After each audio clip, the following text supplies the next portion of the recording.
la gang, c'est notre dernier épisode officiel de la saison 1 du podcast Mot à Mot. Donc, vous pouvez voir derrière moi, pour ceux qui l'écoutent avec la vidéo, que le décor est un petit peu différent. C'est parce qu'on travaille très fort sur le décor de la saison 2 qui va être complètement différent. On a super hâte de vous le présenter. Donc, profitez de ce dernier épisode. This episode will be in English. We received Molly, who's a vet and one of our ambassadors, and we're super excited to talk with her about her profession, what she does as a living, her personal life, and why it's important to showcase those kind of different professions. We're super glad we had the chance to discuss this with her profession, her personal life, and everything that makes her her. So I hope you'll enjoy this one last episode with us, and we'll see you for the season 2.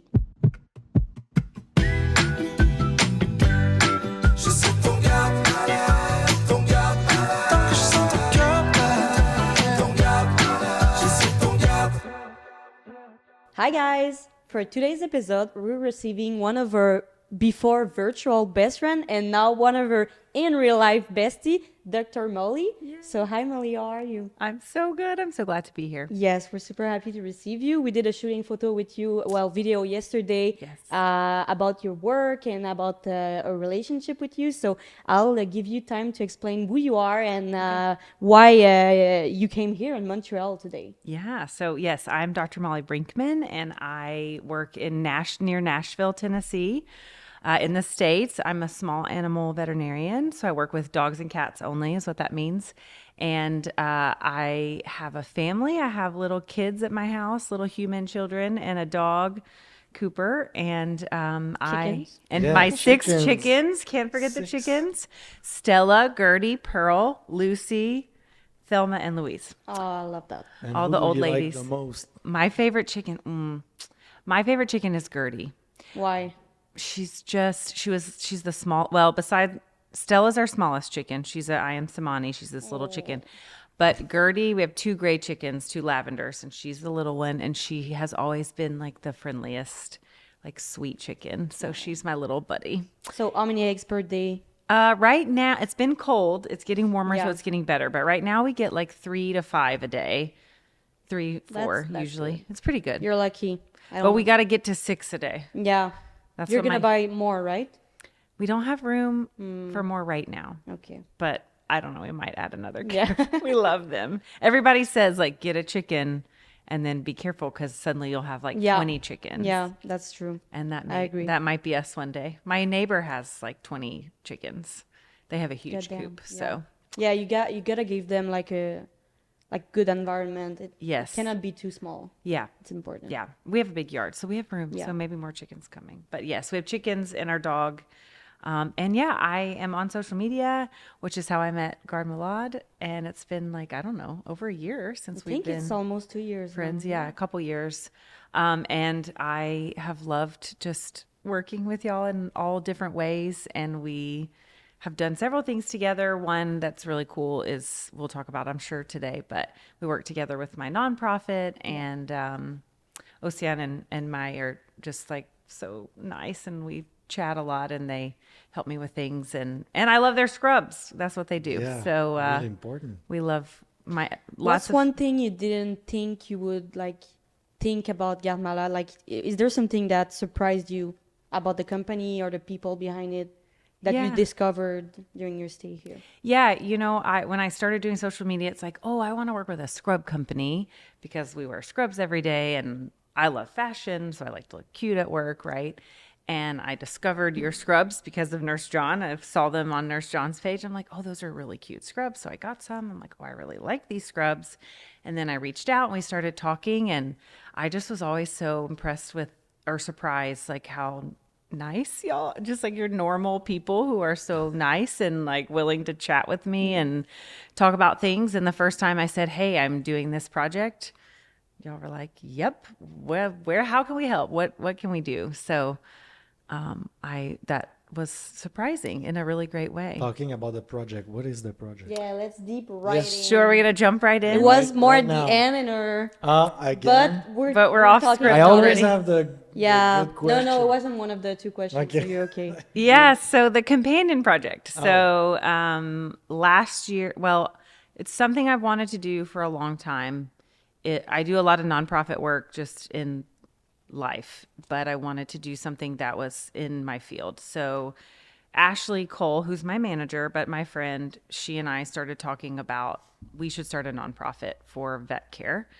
And that sort of led to conversations with Kim Paisley, who is, lots of people know who Kim Paisley is.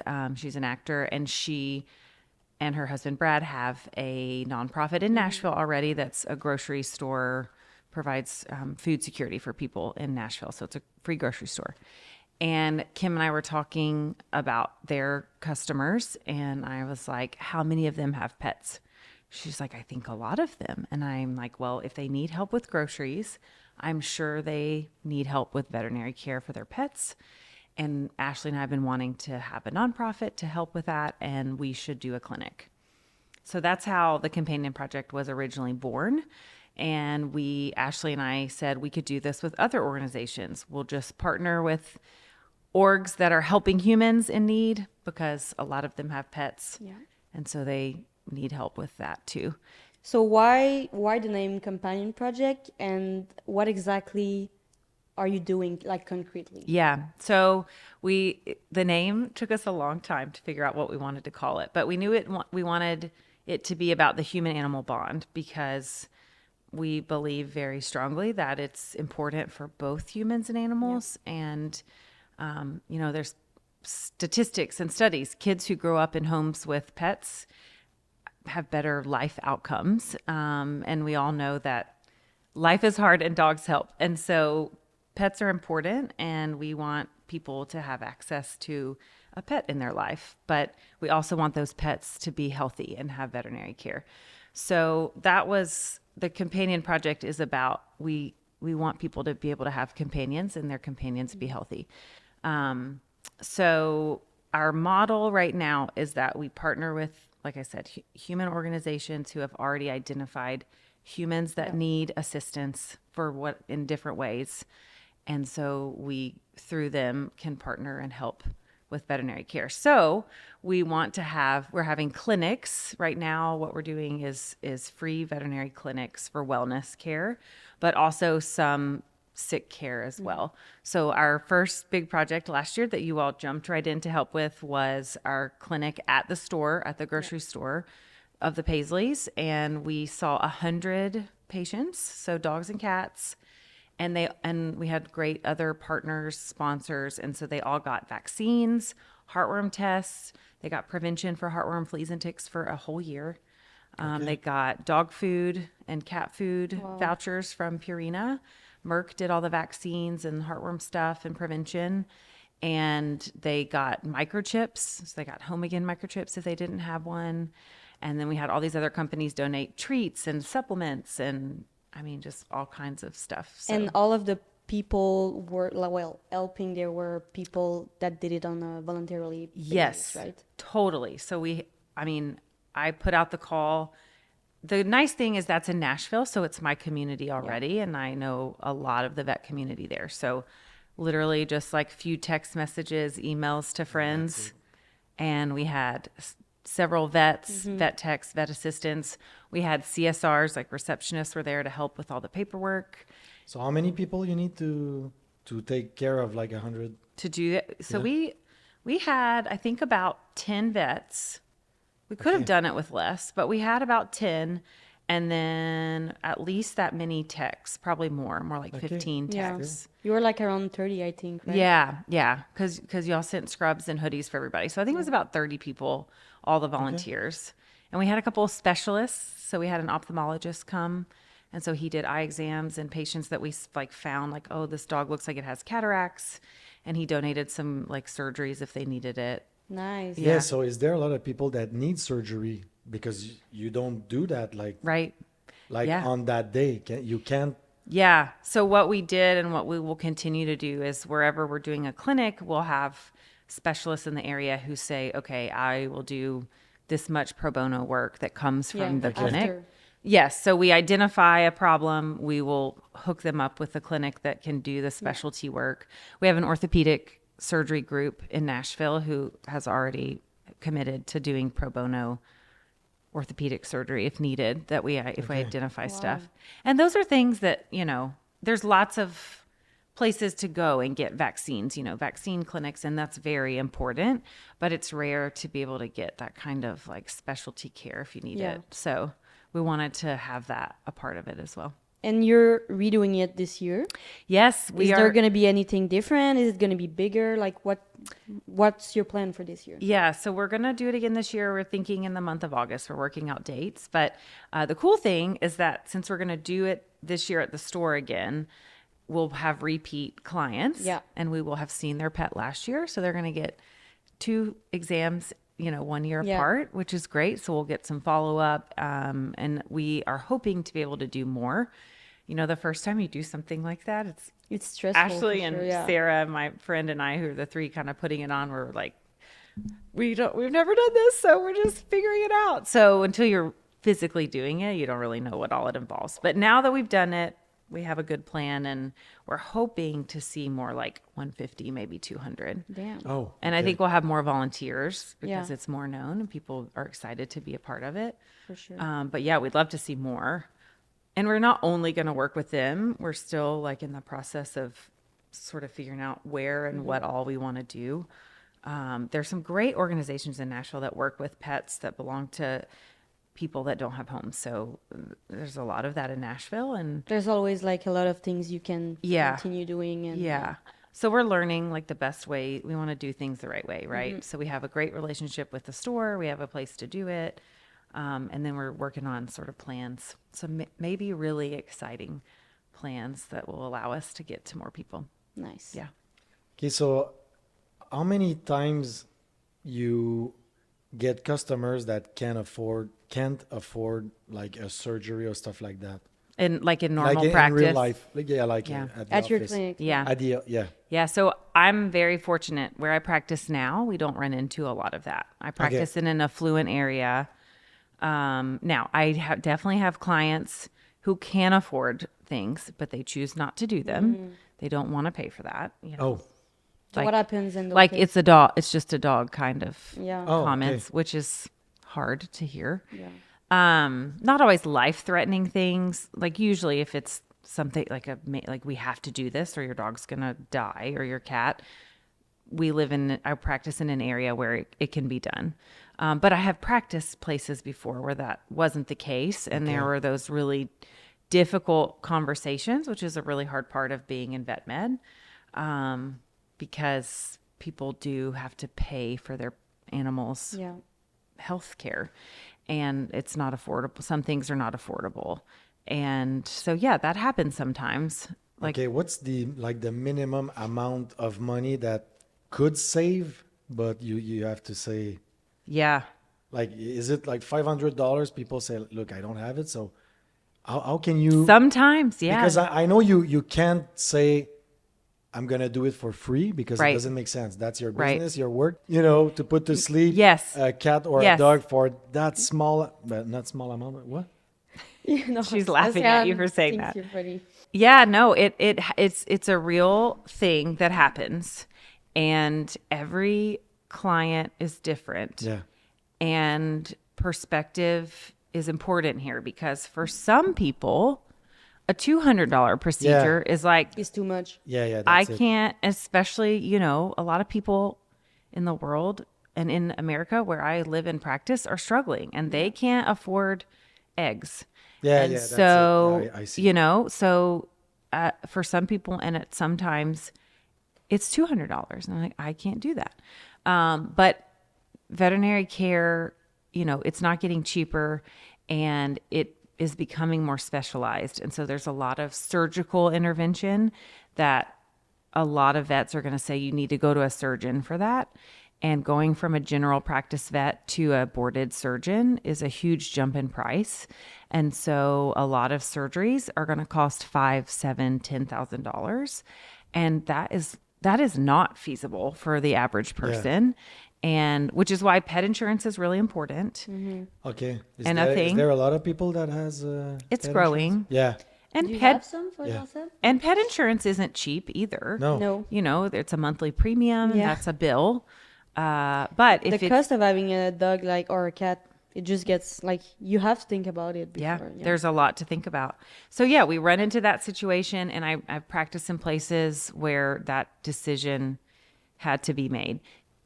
For me, in a private practice setting, and as somebody who works in like a privately owned practice, I don't answer to, a big corporate entity.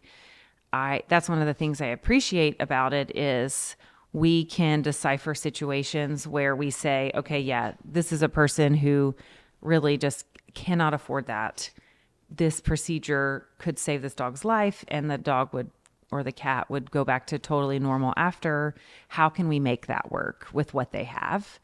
And obviously, if we did that for every dog that needed that surgery, we wouldn't stay open because that doesn't cover our cost, right? But then how do you decide which one's going to get that little free pass? And for me, like I have some privilege as a vet because I don't have to have that conversation a lot. But I definitely have colleagues who work in situations that have that conversation daily.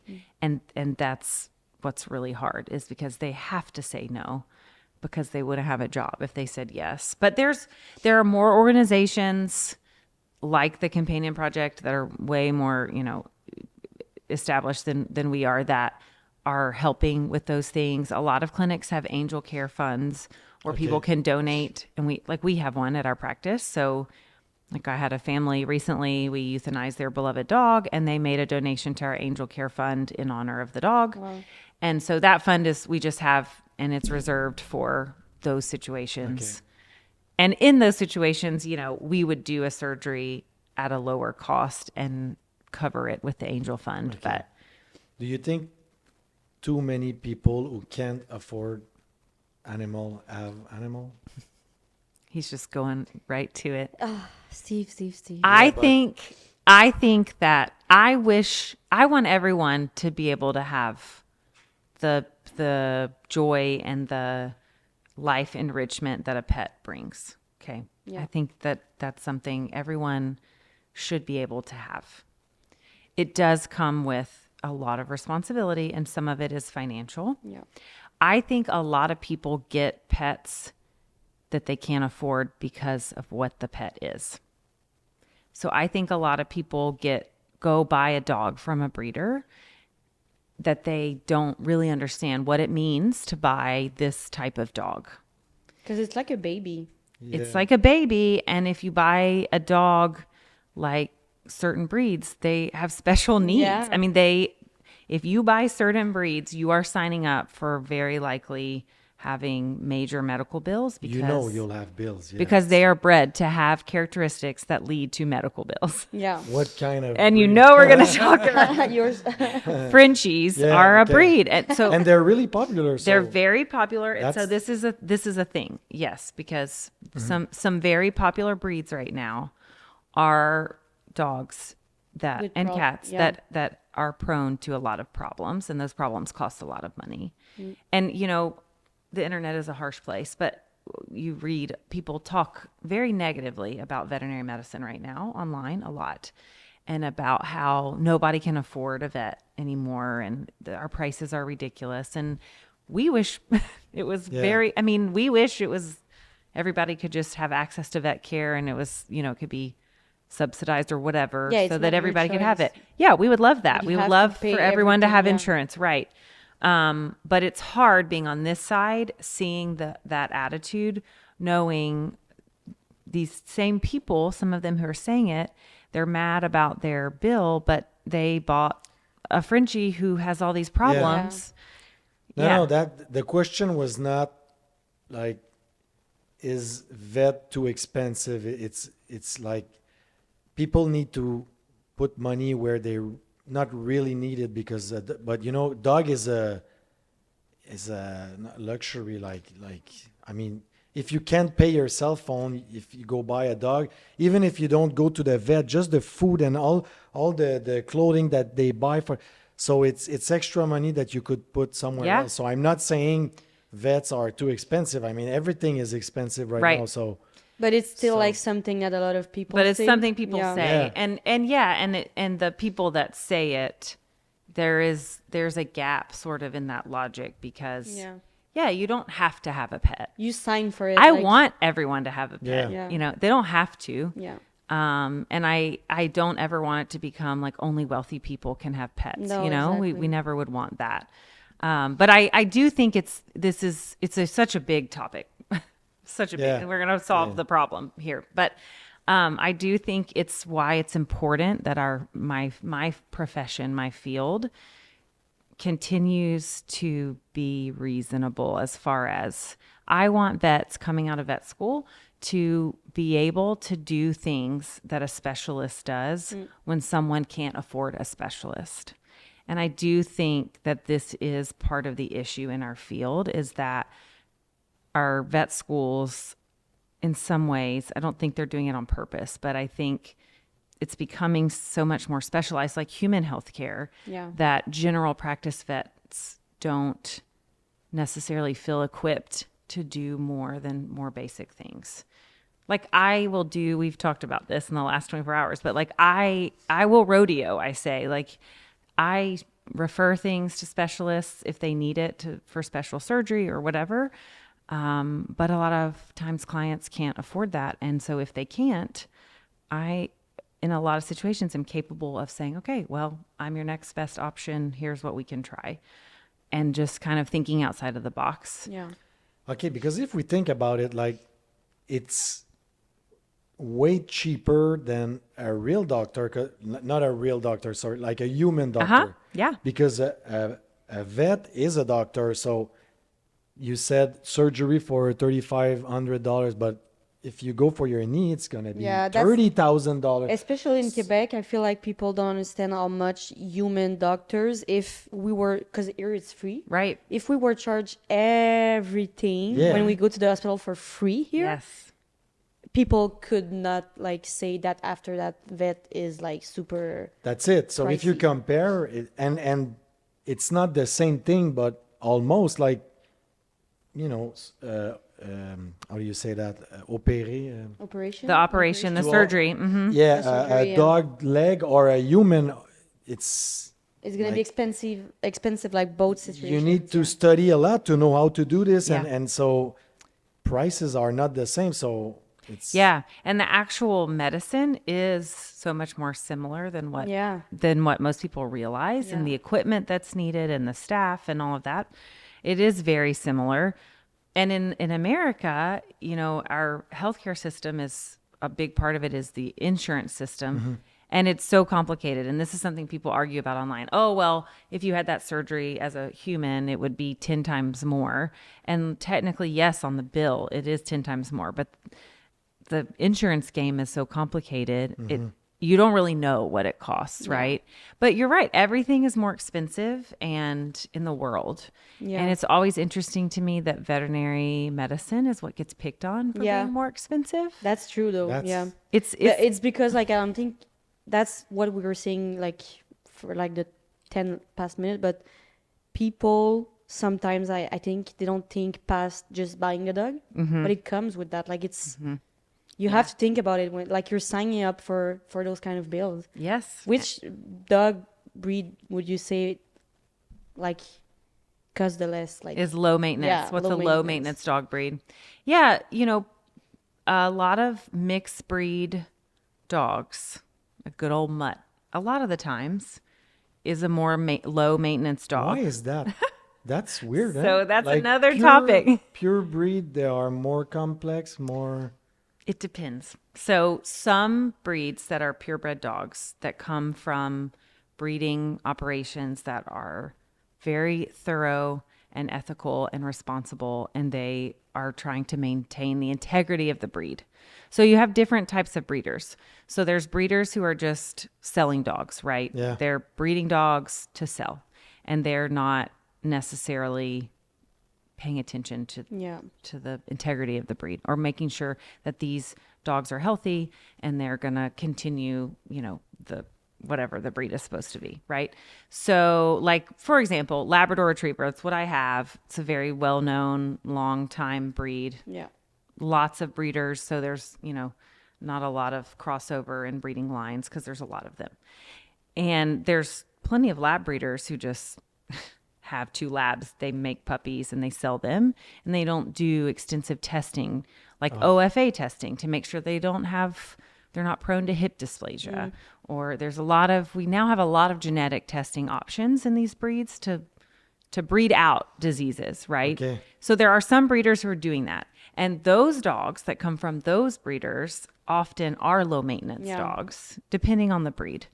But if we're not talking about brachycephalic bulldog breeds, those breeds, you can get a really great healthy dog who is going to be low maintenance and have less behavior issues. It's hard for people to know how to find that. Yeah.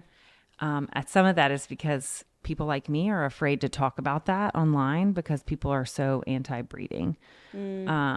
But all breeders can't go away, and we want to keep some purebred dogs. So that's a different podcast. But bad breeding or not as responsible breeding, backyard breeding, we call it in our world. Non-ethical, kind of, or What'd you say? non-ethical? Oh, non-ethical. Yeah. Yeah. Yeah. Backyard breeding is what we call it. That leads to purebred dogs who can be genetic nightmares and have a lot of issues. And so that's where this idea that a lot of purebred dogs have issues. Okay. And there are genetic predispositions for disease that different breeds carry. And so that can genetically be carried on through their lines. The nice thing about that, though, is we know what these breeds have, right? So we know that like Dobermans are more prone to XYZ. Yeah. And so we can test for it. We can watch for it. There's more research that can be done. But once you start mixing breeds, it's hard sometimes to predict. So your question is, why are mutts better or low maintenance sometimes? And a lot of times it's because you just have a little bit of different breeds. And so that mashup, for whatever reason, becomes more low maintenance. But mixed breed dogs can have a lot of problems too. And depending on what type of breeds they have. But yes, a good old shelter mutt, I like to call them a Heinz 57, can be a good low maintenance dog. And good, well-bred. There are certain well-bred pure breeds that I like. Labrador Retriever, it's my favorite breed. It's what I have. And they can make great dogs. The important thing is that people know what they're getting when they get a dog. Yeah, exactly. And which one would you say is your favorite one? I mean, labs are my favorite because I'm biased. Except the one, besides labs. I actually we were talking about this yesterday. I love like little dogs. Yeah. Like I love a Chihuahua. Chewy. You like Chewy yesterday. Yeah. I love a little Chi-Chi, and I love Dachshunds. So little wiener dogs. I love them. Yeah.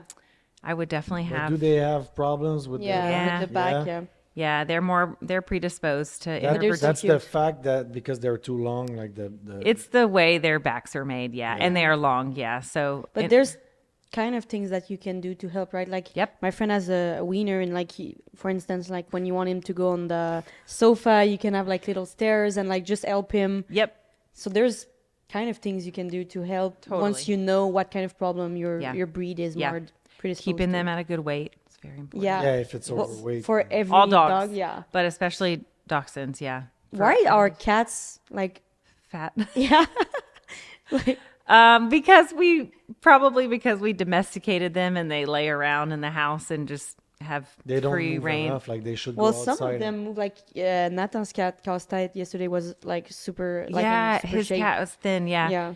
And some of it is genetics. But cats are very prone to being overweight. It is a problem. Dogs too, but is it because there's like most of the people I know that have cats, like the food is just free fall? Yes, they eat too much and they're not active enough. They're inside, so they're not active enough, and they eat a lot. About food, what's the best way to choose the food? This is crazy. Like this is a whole thing. It's like he's allergic to beef or like croquette. Now the trend is like raw food. What's the best?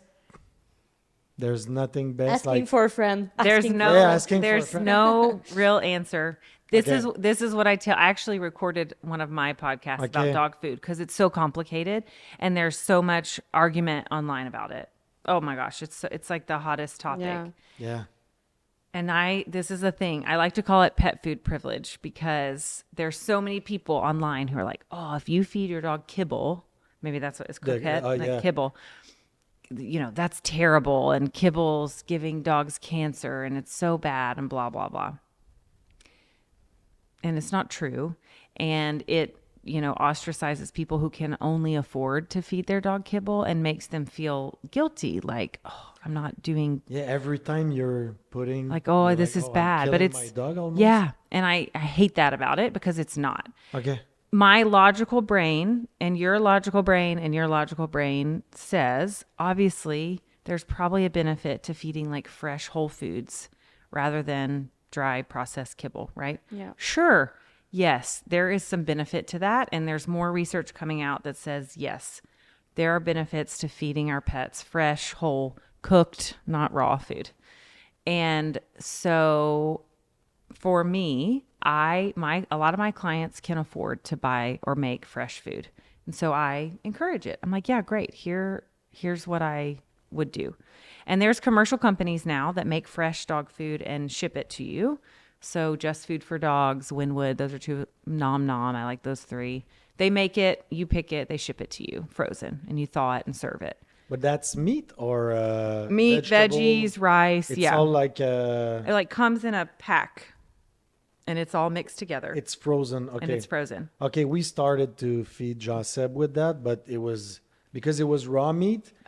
Then we said, okay, we need to clean everything because Yeah. people get sick of Yeah. the. So you should order the cooked version. Oh, There's a nothing cook- magic about raw. That's a whole. But other then thing. it's soft, so for the teeth it's not good because. You So need- that's a myth. oh, It's not see? true. See? Yeah. Because that's an our old myth. Chihuahua lost all his teeth because And he that's- was eating. No, that's because he's a Chihuahua. Oh, really? Yeah, not because of what he's eating. Damn. Learning so many things today, Yeah. Steve. Yeah, and this it just shows there's so much Misconception, information yeah. and Well, what's the misconception. trick about the teeth? Like we should brush their Yeah. teeth. That's the trick. Like Yeah, every so day. even if he's eating soft. Every day. Yeah, God damn. Yeah, I started when we got Joseph. I started to do it, but now he's going crazy. Crazy. So Mhm. yeah. I That's have the my best thing two to do. daughters to okay, let's go. And then there's the dog. Come on, like, girls. You wanted a dog? Yeah, it's a good chore for kids. Yeah, make them Yeah, no, do but it. they don't do it on themselves. So So they're not going to they're brush the dog's doing teeth. it, but it's like every It's night hard, it's yeah. a fight. So now there's the dog. It's Yeah, so it's not going to happen. okay. So So brushing, fresh food is great. Yeah. And that obviously would be the best thing. You do want to make sure it's either like a commercial food that a vet nutritionist has formulated for the Okay. company. So we don't give blueberries or strawberry like. Well, so I love like fresh toppers. Oh. Basically, the big idea is, and this is what I tell my clients, what I want my patients to eat is a food that's formulated by a veterinary nutritionist. Okay. Period. Because that's what's going to make sure it's complete and balanced. Because even if you're doing fresh food, you're feeding your dog kind of the same thing all the time, right? And so Yeah. you want to make sure, because if we ate the same meal every day and it was not nutritious, like it wasn't balanced, we would get sick eventually, right? There would be some kind of imbalance. So it's the same thing in dogs. So I tell people fresh is great, but the big thing is you want it to be complete, balanced, formulated by a nutritionist. And if a vet nutritionist is formulating a diet, they're going to make sure it has what the dog or the Yeah. cat needs. And there are a lot of kibble options in the world, and a lot of them are very good and great and totally fine to feed a dog their whole life. It's So not gonna basically, harm them. don't feel bad if you Don't feel bad. give It's cable fine. Yeah. Is there bad brands like Yeah. everywhere? Yeah, and there's a lot of brands who have spent their money on marketing, and they want you to think because their bag says like whole ingredients or organic or whatever that it's superior, and it works really well. I can't tell you how many times we always ask, what are you feeding your dog or your cat? And so many times clients are like, oh, I buy this really great food. I know it's really good because it's expensive, and I buy it at Whole Foods. And I'm like, okay, tell me about it. And they tell me about the food, and I go look it up, and I'm like, That's I would it. not be wasting my money on this, you know? So I don't without say it saying that way, like but which one is bad, can you name for some people looking for like kibble brands some that are good? yeah. So there's good ways to figure out a good food. So Wasava is a organization that made up of vets and other people with very high degrees in animal nutrition and different areas of research and things. And they create guidelines for different parts of animal health, and they have food guidelines. So Wasava has, for pet owners, you can go and find this sheet, and it's basically a checklist of here's what you should look for in a food brand. For your In dog? a food company. For your dog. Okay, nice. For any Because dog. every dog is different, like the breed, I guess. Right. They don't eat all this. So this is for any dog. This is basically like when you look at a pet food company, you want this list of things to be true, or as many as possible to say, okay, this is a good, safe, healthy food to feed. And it's not about the ingredients. It's about who's making the food and what's the quality control and how are they making sure it is what it says it is. And so I always send people to that because there's so many kibbles. And like, you know, the companies like Purina and Hills and Royal Canin, they get a bad rep and people are like, oh, it's terrible. But those are the companies who have spent so much time in research. They invest in using scientists and veterinary nutritionists to formulate their diets. They help the profession. They're pushing it along. So it's really the power of marketing, yeah, but basically. It is. It's a bit the same with humans, like, you know, brands like Kellogg's or whatever. We understand more and more that sometimes you eat crap, like Yeah. like cereals for kids. You know that it's so. Imagine for dogs. Yes. And people anthropomorphize that. That word means like make something for humans the same for animals. So there are like influencers, like pet influencers, who'll say, oh, if you feed your dog kibble, it's like feeding them Doritos every day. And they try to equate that. And it's not the same. Just because it's a dry, crunchy food doesn't mean it's the same as a Dorito, you know, or a Cheeto or No, whatever. exactly, yeah. But it's something that happens in our brains that feels People logical. Understand more, yeah. Yeah. And so it's something people can relate to. And Yeah. so they go with that. They're like, oh, that makes sense. It's like eating cereal every day. But it's really not. It's meat and vegetables and grains. They're just processed into this Little package that makes people uncomfortable. And again, no, it's not as great as feeding whole fresh foods, but that's just not possible for a lot of people. Yeah, that's a lot of. So the big companies, I trust them.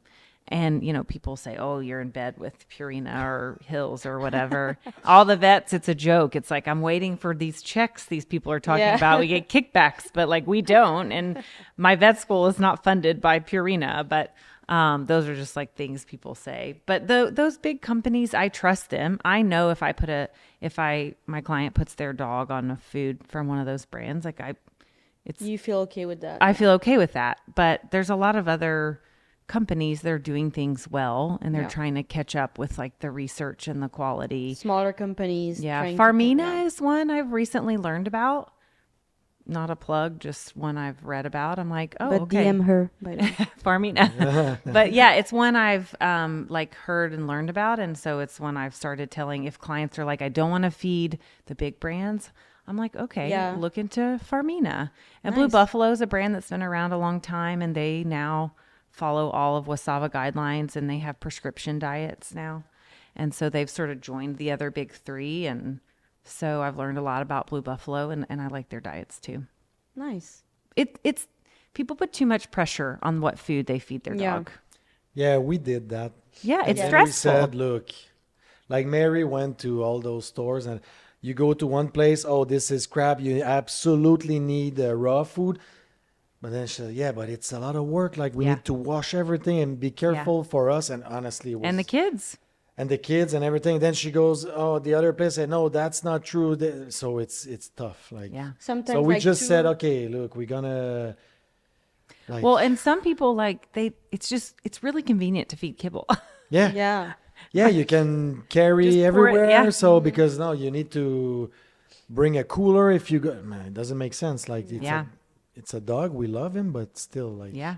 it needs to be doable. Like And that's it's- okay. Yeah. Yeah. You're not hurting. He looks happy, you know. Yeah. So- You're not hurting Josette by feeding No. him kibble. Exactly. Okay.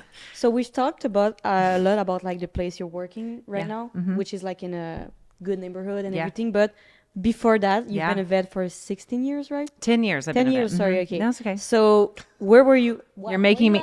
She's making me older than I Yeah, am. that's what I was That's why he's thinking. laughing. I'm sure there's like a 16. The, it's the with your vet. ass. The vet yesterday said I've been a vet for 16 years. I think that's what you're thinking, maybe. Yeah. Or is I it- met Ryan. Or Yeah, okay. There was a 16. There was the number 16 It's fine. somewhere. 10 years. Anyways, I've 10 been a vet years. 10 years. Yeah. It's still a long time. Yeah, well, a lot of experience. So, Yeah. where did you start? Where were you before? And like, because I know you work with other worked animals. everywhere, yeah. So, if you want to talk a Sure. little bit about that. Yeah. So I was a horse vet first. So I graduated from vet school and I thought I wanted to be an equine surgeon. So I thought I was going to do surgery on horses. So I went to Colorado, Western Colorado, for an internship at this like horse surgery clinic and hospital. And so I shadowed surgeons, boarded equine surgeons for a year. And it was a single vet internship. So it was just me as the intern. So I was like on call basically all the time. Okay. So did lots of cool horse, cow, goat, pig, all the things. What's the coolest thing you did there? There? Yeah. Oh, I don't know. It was all very cool. We did all kinds of surgery on horses.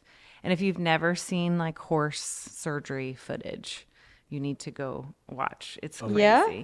Oh yeah, you did. Because we put them under anesthesia. We knock them totally out and you have to lift them up Oh, yeah. with this big pulley system and then go through the room and put them down on the table. Oh. Wow. And it's very cool. And like anesthesia in horses is very intense and exciting, but I loved it, like running anesthesia for the surgeries. But why did you change your mind? I decided I didn't want to be a horse surgeon because I didn't want to live my life like on call.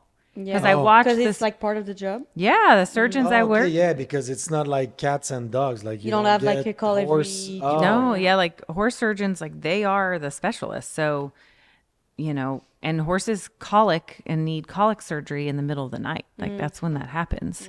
So I just saw like this is what my life would look like. So, because of the lifestyle.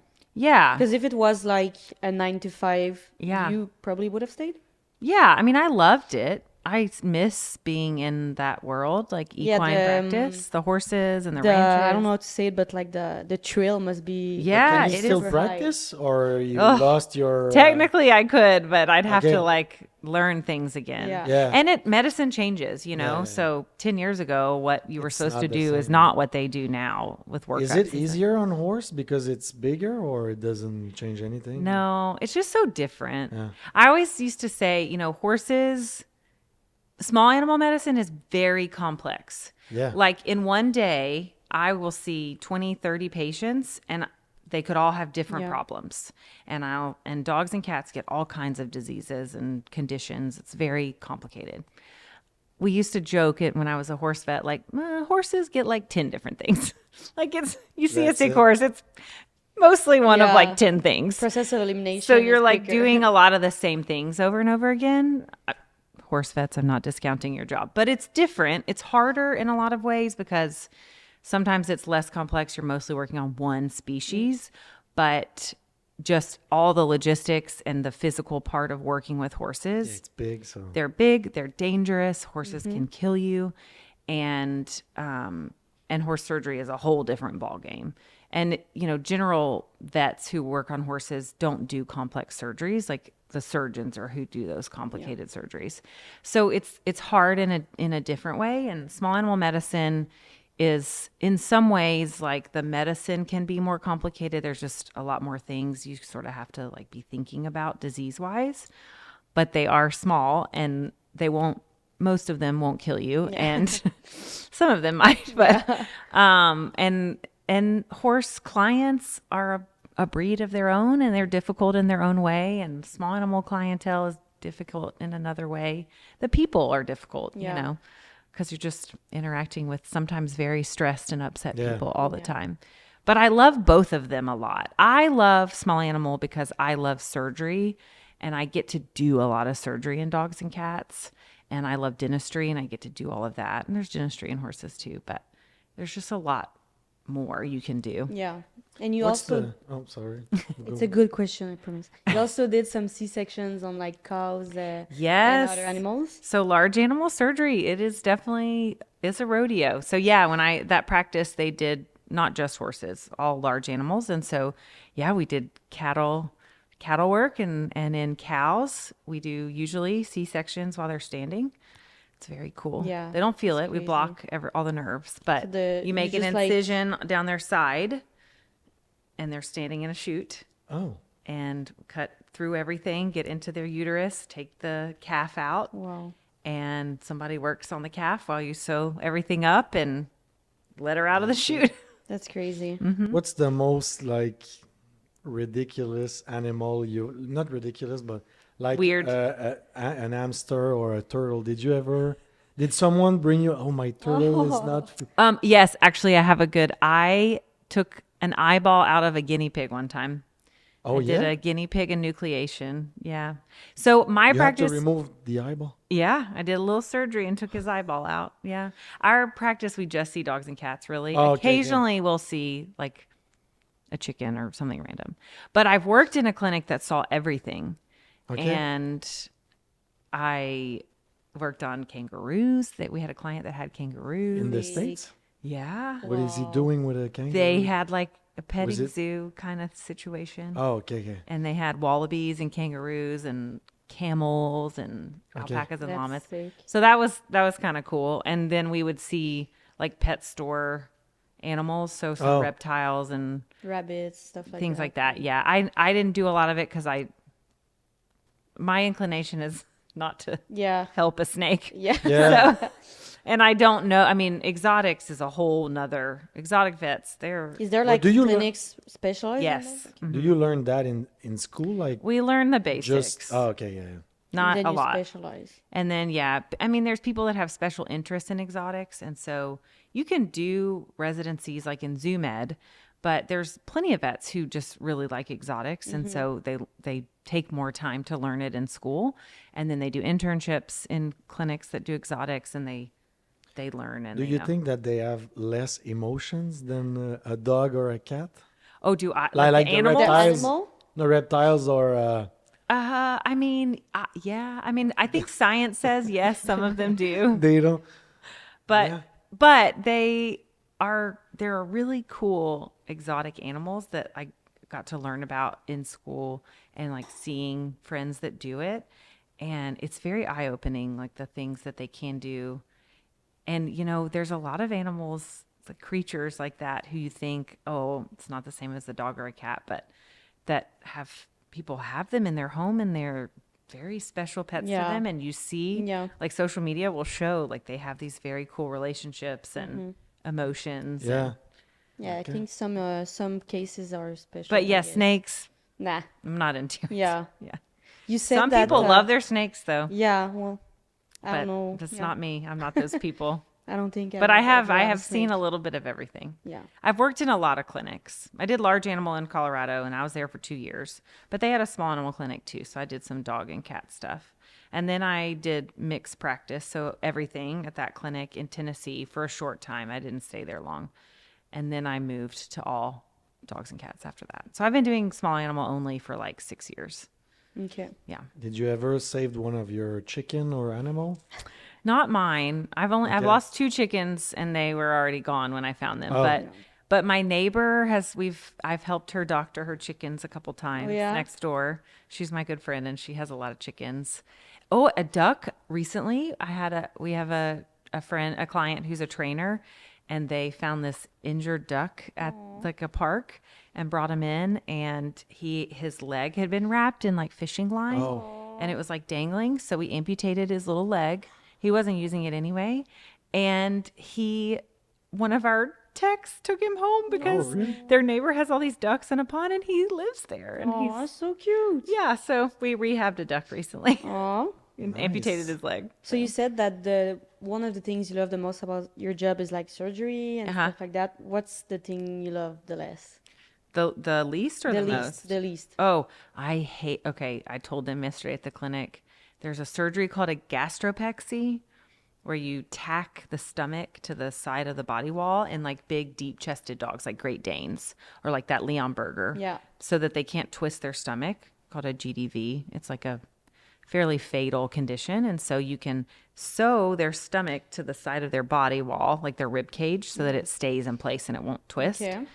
And it's like a preventative surgery, and I hate doing it. Oh, How yeah? do they twist their, like by eating too much or? We don't actually know exactly Okay. why it happens. We know that deep-chested dogs, it happens to the most. Okay. So dogs that like Great Danes are like the epitome of GDV because they have these they're big and they have these real deep chests. So there's room for their stomach to twist. Oh, So what we think usually happens is they bloat first. So for one reason or another, they get a bunch of gas in their stomach and it fills up and it gets bloated.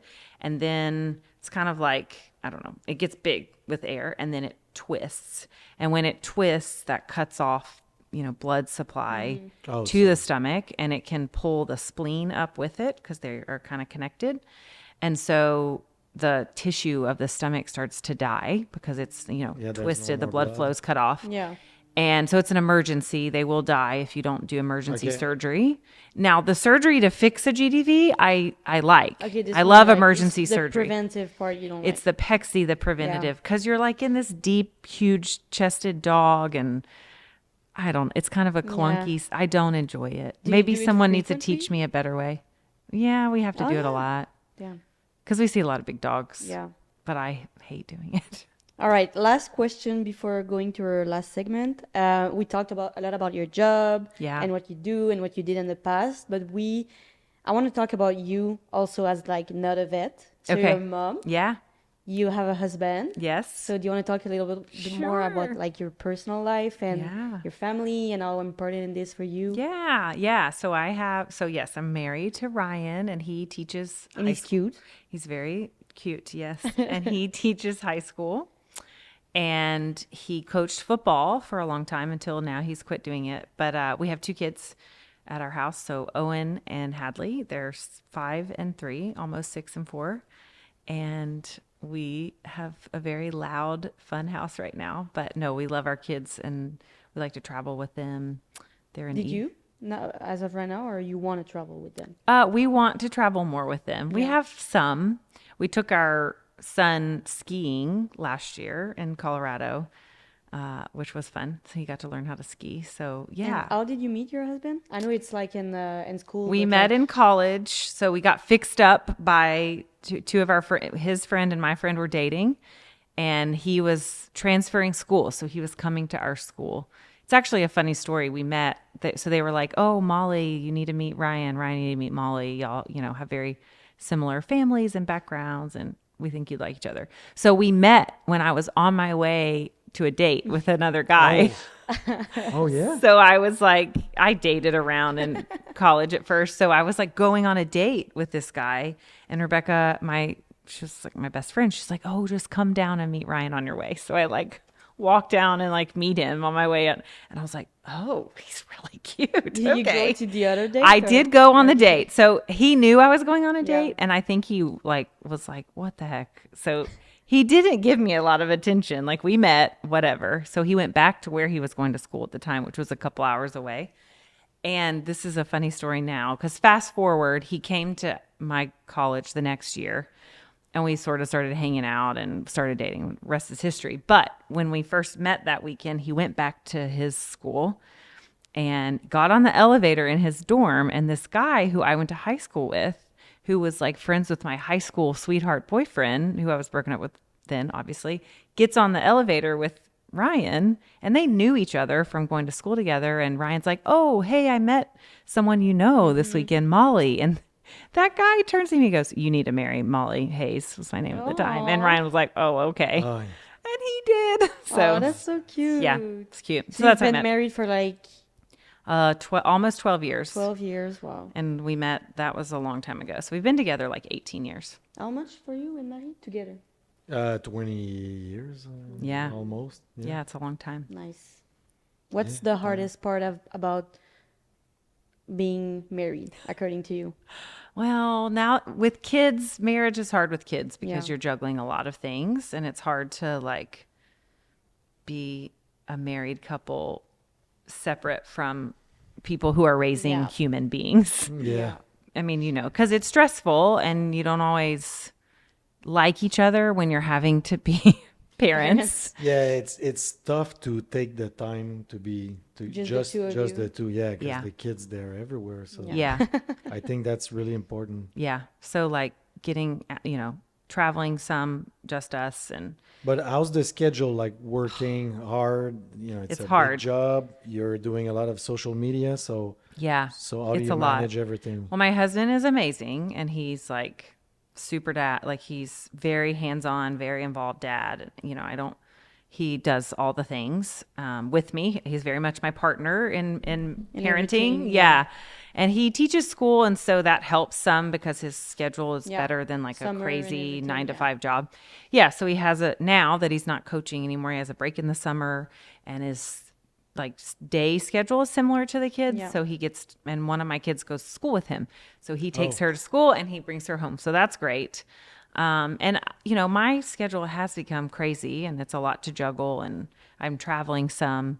So it's awesome that he is willing and happy, not just willing, but like it's his job too. So Yeah. Yeah, when you he's with the come kids. like to Montreal, he's not He's upset. with, no, it's I okay? mean, it's stressful. Yeah. yeah, yeah. So when he's home alone with the kids, I feel for him because, he travels sometimes for fun and I'm home alone with the kids and that's, You know what it's it is. hard. It's stressful.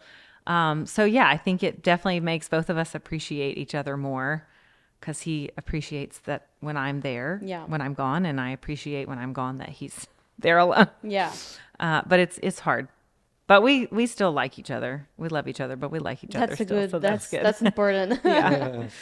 All right, so we'd be ready for the mot à mot segment. So basically, we're gonna ask you two questions. Okay. We're gonna see how much your heart reacts, Okay. and the question that makes your heart react the more, we're Okay. gonna discuss it. So nervous. Okay. All right. So the first question is, what is the myth about vets that you would like to debunk once and for all? Have you ever had a patient who left a lasting impact on you, positive or negative? So the question that was that made your heart beat faster was the first one, which is, what is the myth about vets that you would like to debunk once and for all? I'm not surprised. This is the one that made my heart go up. But because there's a lot of myths. The biggest one, Yeah. The biggest one. or the one that like for you is the most important one. Yeah. Yeah, I think the myth, I'm trying to decide how I want to like say what the myth is because people say it in a lot of different ways. But I think it's this idea that veterinarians, as in like me, the human who's a veterinarian standing in an exam room with someone, is trying to, like, it's all about the money, like trying to upsell or chooses something for a financial reason, like something we recommend or something, advice that we give. The idea that there's like, for 99.9% of veterinarians, obviously there's bad eggs in every group, but most of those human beings who are vets who chose to go to vet school and not human medical school because we could, and we chose to take on a profession that does not pay the way that other medical professions do. True. And does not have the like societal glory that other professions do. That human has most of the time has no financial motivation for telling you that it's okay to feed your dog kibble, or for telling you that it would be best if we run some blood work this year to make sure everything looks good. Or I know that you read that this, home remedy may fix that, or that putting peppermint oil on your dog will prevent fleas. I know you read that, but I'm telling you from experience that doesn't work. That is what I wish we could just convince the world and they would just say, okay, and move on. Because I think if people who have pets that go to the vet knew that and understood that, we just would have such a better relationship with our clients on the whole, and we would be able to treat our patients in such a better way, and they would do things that are preventative, and so their pets wouldn't then be as sick, and then they wouldn't have to spend as much money to make them well. Yeah. And the things that we want to do, like vaccinate them and give them preventions and feed them certain things or whatever is for their good, Not for the money. not for the bad. You know, there's people saying crazy things like, oh, we're over vaccinating pets on purpose so that they stay sick and have to keep coming to see us. And I'm just like, come on now. Sure. Yeah. Yeah, I think that's never gonna stop, but Yeah. you answer pretty well. Yeah. Yeah. Yeah, people will. If I had a always- magic wand, that's what I Yeah. would convince Hey, people. Steve, a magic one. I Yeah. always love to ask this question. Uh-huh. Yeah, Yeah. what would you change? If you That's had a the magic question wand. I Yeah. ask. What Which would is you- really just the perception of like Yeah. we, the humans that are veterinarians. Because that's true though. That's something I never really considered. But you could have decided like it's not this like it's not exactly the same studies, but still like you could have decided to go to human medicine. Yeah. And one of the reason is that you love animals and you love like and people sometimes I feel like they forget that. Like they know you love animals, but like they don't understand that that's because you love them so much that you decided Yeah. to do that choice. Yeah. Hey, is there a big difference between being a doctor with animals and humans? Like In terms studies? of salary Yeah. or No, studies Studies. and stuff. No, so about the same in the time U.S. and- at least, yeah, you go to undergrad for. I was just explaining this to Ocean this morning. You go to undergrad for 4 years, and then or until you get all the credits you need to apply for human medical or veterinary school, and then human med school and vet school are both usually most programs are 4 years, Okay. and so you spend some of those years in the classroom and some of those years in like clinical rotations, and then like to become an MD and to become a DVM, a vet, that's the same. yeah. Okay. That's when it gets different. Human doctors have to sort of specialize. Yeah. And so then they have to do at least an internship. And I think all human doctors have to do like a residency of some kind. Yeah, I think you do. But in vet med, if you want to be a general practitioner and do that and not specialize, then you can technically, after you're done with vet school, just go out into practice and start doing all of those things. Okay. So that's the main difference. But, you know, vet specialists have done the exact same as human doctors. humans, Yeah. They've done an internship and a residency, and some of them go on to do like fellowship type things for even more specialty. So I have a friend, she's a cardiologist, a vet cardiologist, and she has now been trained to do valve replacements in dogs.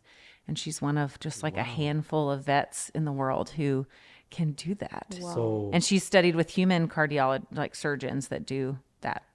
It's cool. To learn how to do it in Mitral valve replacement in dogs. It's the That's most common heart crazy. disease in dogs. So That's crazy. that must be expensive. Yeah. yes, she travels to I think Japan maybe To learn it, like to to study do it. Yeah, I think Wow. she's I don't know all the details, but I think she's done some training there, but it happens there more. So Yeah. Do people invest more and more into their animals? Like yes. they spend more money to do things that before we didn't Yeah, for sure. I mean, yes, and you know, censuses and things show that people invest They're more like- time, money, effort. do on their animals. People than are it having used less children and Oh, yeah, more yeah, dogs. that's- Yeah. No, that's Okay. true, yeah. So yeah, they do. Well, Okay. thank you so much, Mali. Thanks Thank for you. Coming to the having me. podcast. We always like to end the podcast with you. If you, well, I know you have socials, so just like Yeah. naming where we can Yes. follow you. And well, thank you. It was so fun. Yes. We learned a lot, Yeah, and really we're interesting. excited for the rest of our relationship to Me grow. too. Me too. Yes. Dr. Molly Says is my handle on all socials. So you can find me on Instagram, TikTok, Facebook. And I just Yeah. launched my podcast, Yeah. the Dr. Molly Says Pod. So it's also on social. So we're on YouTube. So it's and anywhere you listen to a podcast. And why not finish the podcast on your sentence, your famous sentence? Life So is yes. say it. Okay. It's gonna end like that. Okay. Life is hard. Dogs help. Trademark. It's trademark. Thank Don't you, Molly. copy That was good.